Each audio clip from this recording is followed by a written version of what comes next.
I run my life off my schedule. And so one of the things that I found extremely helpful is to time block. So I have a couple different time blocking segments that are dedicated just to working on the business. For example, every other Friday, I keep a 2 hour block and I just label it work on business. And I try not to ever schedule any meeting in that time block.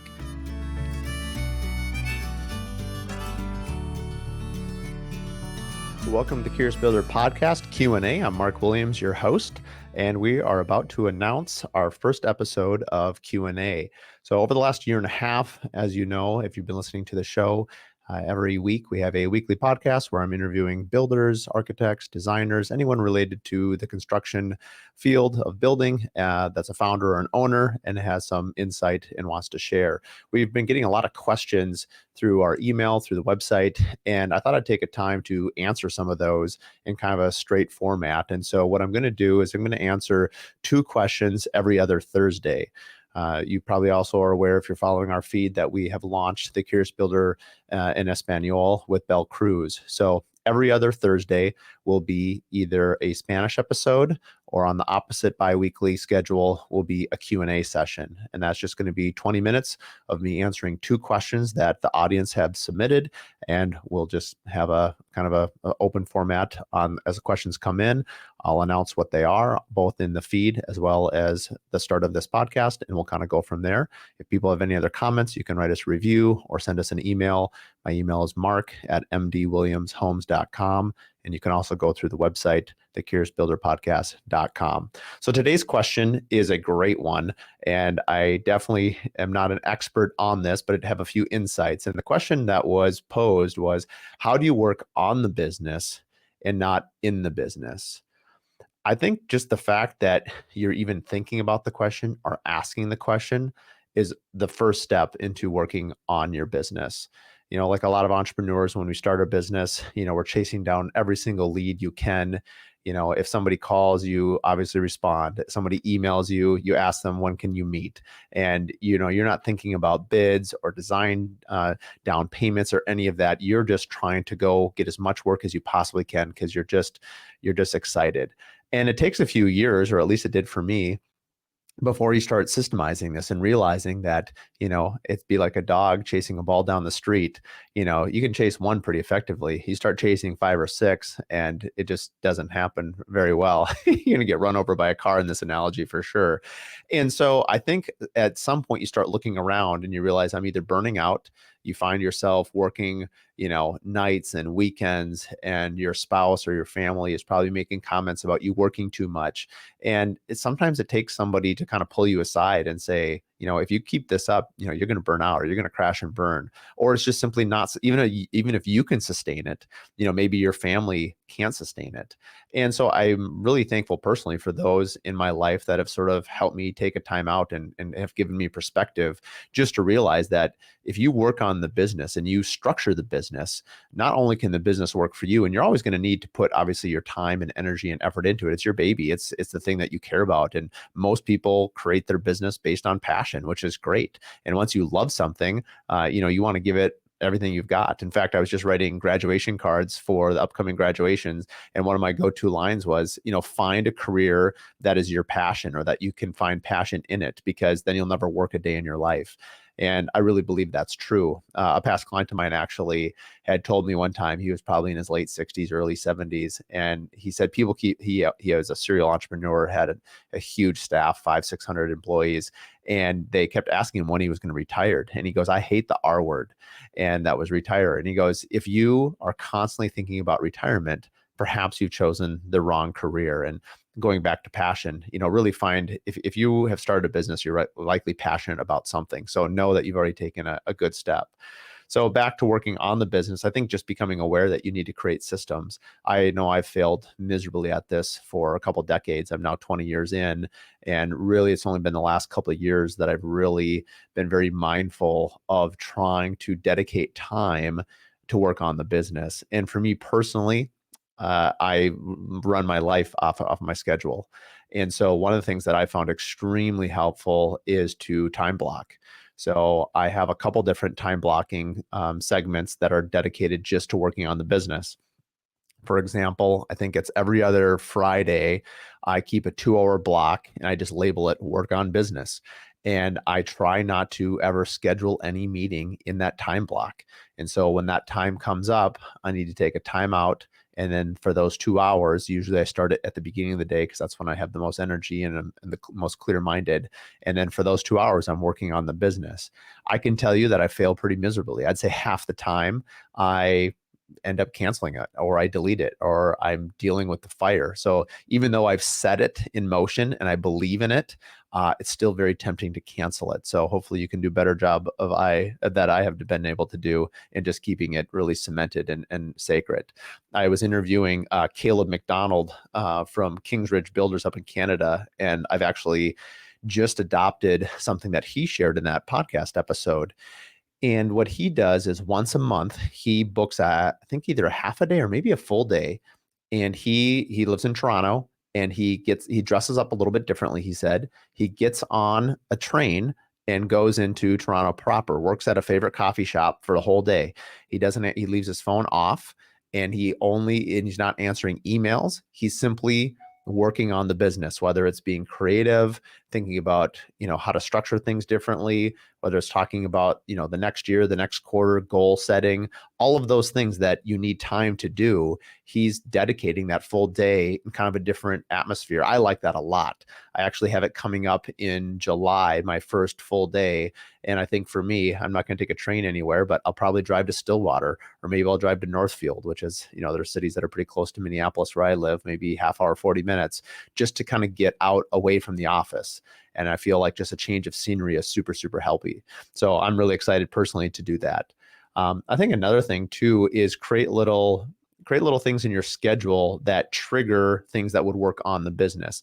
I have one where, because I'm in charge of my own sales for my clients, I'll have kind of like a hot list, and it's every 2 weeks it'll pop up on my calendar, call the hot list. And so I'll go through and it brings back to my mind the things that are the most important. I have another one where I've set basically a retreat where I try to take a day or two and just get outside, be away from things. I find that really restores my mindset. We've just announced it as well with the Curious Builder podcast retreats. Basically, we're going to do a half-day sauna camp in January. And we're going to do actually a 3-day retreat either in Mexico or Costa Rica, or maybe Colorado or Utah. And the whole concept of that is sort of this working on the business mindset, which is really, actually, I'm going to ask people to check in their phones. So there's the mental side of it where we're so used to using our phones all the time. I want people to check in their phone, get rid of the phone. And, it's going to be a small group setting, maybe 10 to 15 people, other business owners. And we're going to be outside. We're going to be hiking. We might be running. There's going to be some athletic components as well, because I feel like, that really helps energize not only your body, but also your mind and creativity.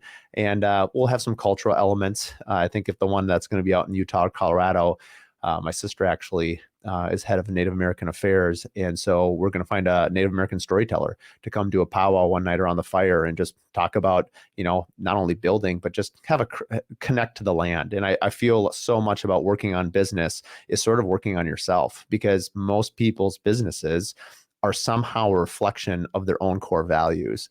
And the clearer that we understand ourselves, the more we can reflect that into our business. So anyway, that's how I would answer that question. How do you work on the business instead of in the business? And I think every entrepreneur is constantly struggle with that.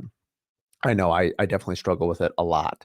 And right now, I mean, I would say weekly, even though you set these things in motion, there still is a way that you sort of get drugged back in. I think the other thing that's really helpful is making sure that you empower people on your team.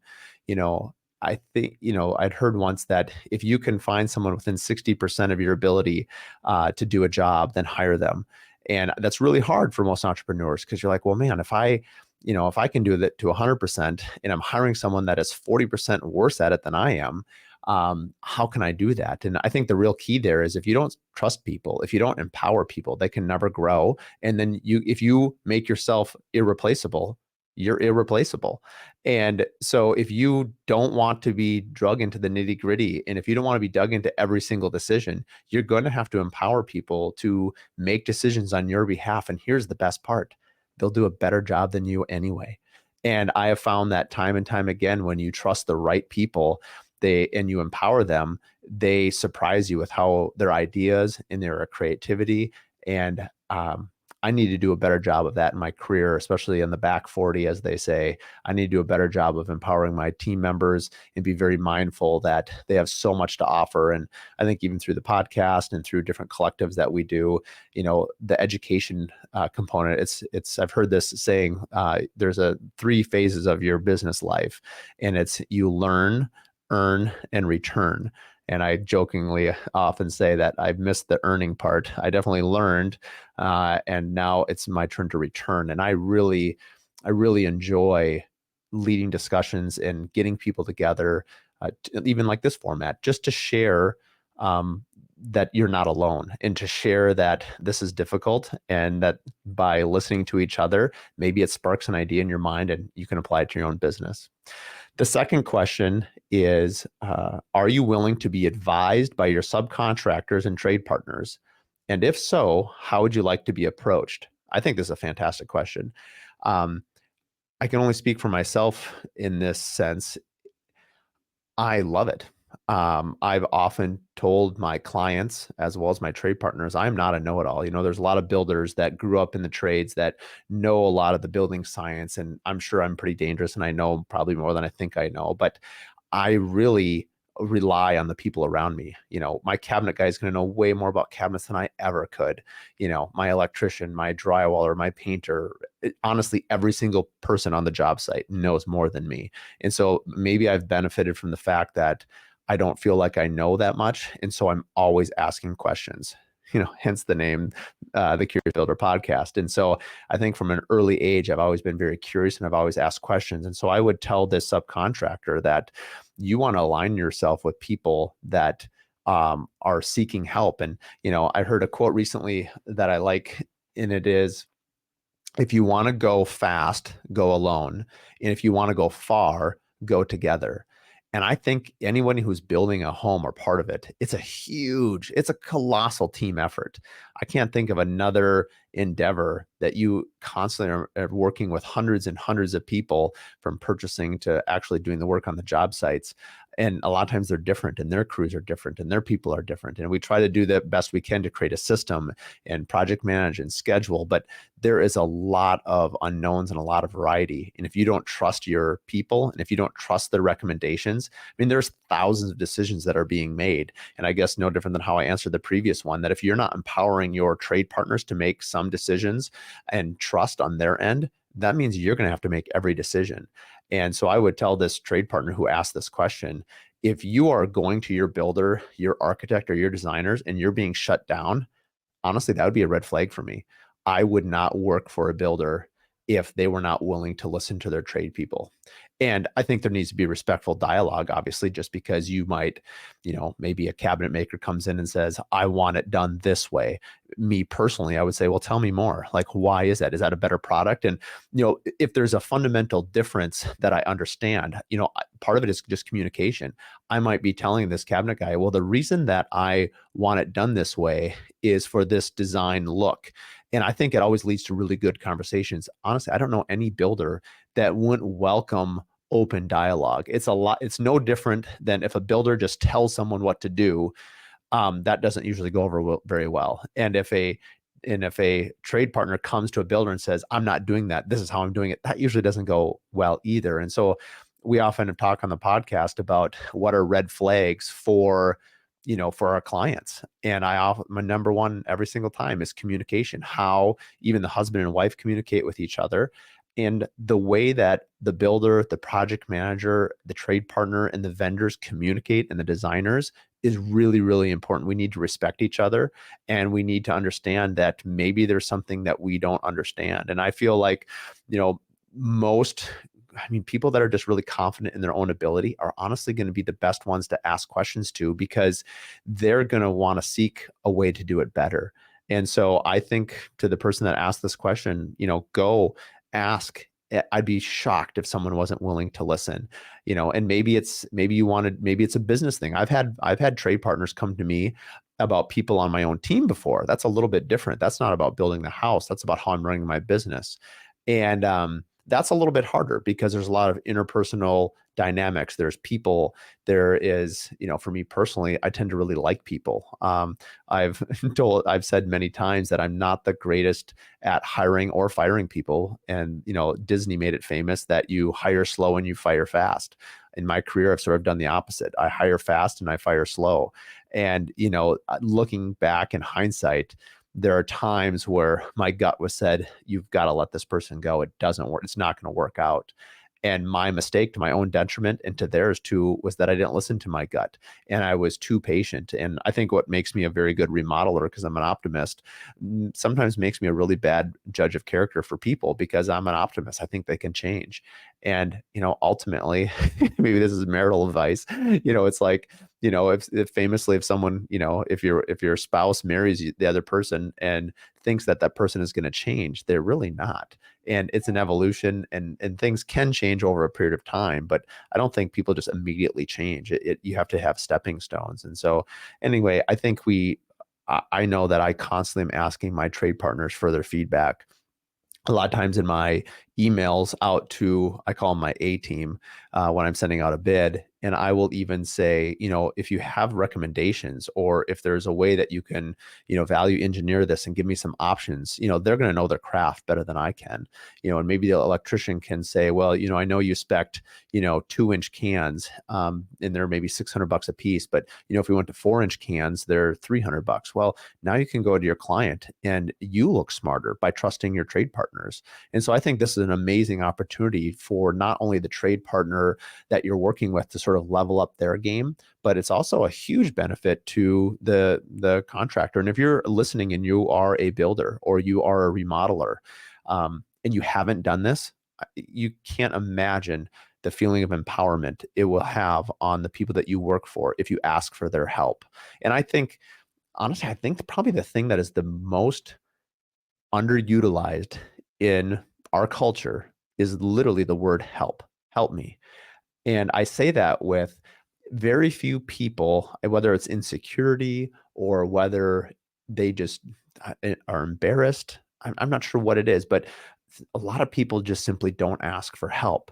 And I guess I would challenge anyone listening, as well as I'm thinking about this myself, is if somebody asks you for help, how does it make you feel? What would you do? I'm thinking of a few specifically in my mind where somebody asked me for help and it sort of validated my friendship. This is a personal thing that I'm thinking of. And to this day, it's been 25 years. I still remember what that person asked for and how I felt. And it's kind of odd that sometimes the people that ask for help in a very sincere way, that the person that ends up sort of benefiting the most is the person who was asked for help, not even the person asking for help. It's kind of this beautiful thing that happens between people. And, maybe I'm getting a little woo-woo here, but I think because our homes are so relationship driven and because a home is such an endeavor as a team, that there's a lot of feelings involved with a home, and it's good. And when people's passion comes out and you build a home or remodel a home, it's pretty incredible. And so the idea that, this subcontractor who asked this question is either concerned about him approaching his builder or his, remodeler, go to them, ask them, say, how can I be a help? Or I have a few ideas that I think could make you more money or make your job more efficient, or this is what I see in the field, because I have found that so helpful in my career. There's probably been, I'll call them 10 to 15, I could name off the top of my head, where year in and year out, they are the ones that will come to me and say, I've noticed this on your job sites, and these are some things that you could improve upon. I don't always do them, and I don't always do them quickly, but I definitely can tell you that I listen to them and I appreciate it. And sometimes it's hard to move the big ship. Sometimes there might be a personal thing where someone will come in and say, I don't care for the project manager, or I don't care for an interior designer, or I don't care for another sub and how they say this or say that. And so you end up being a little bit of a school teacher, or, a patriarch in this example where, kind of your work kids are kind of squabbling and you've got to figure out a way through it to get everyone working on the same page. So thanks for tuning in to the Curious Builder podcast for the Q&A. We're going to cap this at 20 minutes, so it's short, to the point. And you can join us again in 2 weeks for our next Q&A. Thanks for listening. Thanks for listening to the Curious Builder podcast. If you like what you listen to, please give us a 5-star rating and write us a review. It really means a lot. It's a great way for us to just understand what you like about the podcast and what we can keep doing. So like and review, and please share with your friends and family. Find out more at curiousbuilderpodcast.com.